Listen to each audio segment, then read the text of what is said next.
குக்கு with கோமாளியில் இந்த வாரம் நடந்த ரீக்ரியேஷன் ரவுண்டில் வந்து பார்த்தீங்கன்னா மீண்டும் வசந்த் வசி வந்து பார்த்தீங்கன்னா டேஞ்சர் ஜோனுக்கு போயிருக்கிறாங்க.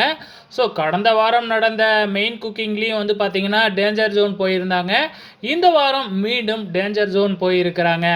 ஸோ ஒரு வாரம் டேஞ்சர் ஜோனில் வந்தாவே வந்து பார்த்தீங்கன்னா அவங்க வந்து 4th வீக்கில் வந்து எலிமினேஷன் குக்கிங்கில் வந்து பார்த்திங்கன்னா அவங்க சமைச்சாகணும். ஸோ இப்போ 2 வாரம் வந்துட்டாங்க. ஒரு வாரம் செஃப் ஆஃப் த வீக் வாங்கினாலும் வந்து பார்த்திங்கன்னா அவங்க டேஞ்சர் ஜோனில் தான் இருப்பாங்க. எலிமினேஷன் ரவுண்டில் சமைக்க வேண்டியது வரும். ஸோ வெயிட் பண்ணி பார்க்கலாம். ஸோ இந்த வாரம் பொறுத்தளவு ரொம்பவுமே சூப்பராக இருந்துச்சுங்க. நேற்றைய எபிசோடை விட இன்னைய எபிசோடு ரொம்பவுமே சூப்பராகவும் மாசாவும் ஃபன்னாகவும் இருந்துச்சுன்னு தான் நினைக்கிறேன். ஸோ அதே வகையில் வந்து பார்த்திங்கன்னா இன்றைக்கி வந்து பார்த்திங்கன்னா சொப்னம் வந்து பார்த்திங்கன்னா பாதியிலேயே வந்து வெளியேறிட்டாங்க.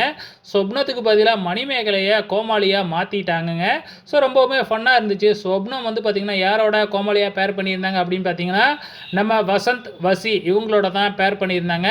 ஸோ அவங்களுக்கு பதிலாக தான் இப்போ மணிமேகலை போயிருக்கிறாங்க. மணிமேகலை போன உடனே மீண்டும் வந்து பார்த்திங்கன்னா நம்ம வசந்த் வந்து டேஞ்சர் ஜோன் வந்துட்டாங்க. இதை வச்சு ஒரு கண்டென்ட் கொடுத்துருக்குறாங்க.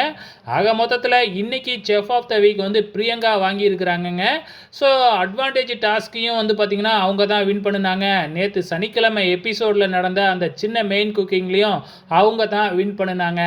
ஆக மொத்தம் இந்த வாரம் நடந்த எல்லா டாஸ்கையுமே வந்து பிரியங்கா ஒட்டுமொத்தமாக வின் பண்ணி இருக்கிறாங்க. உங்களோட கமெண்ட்ஸை மறக்காமல் இந்த வீடியோ கீழே கமெண்ட் பண்ணுங்கள்.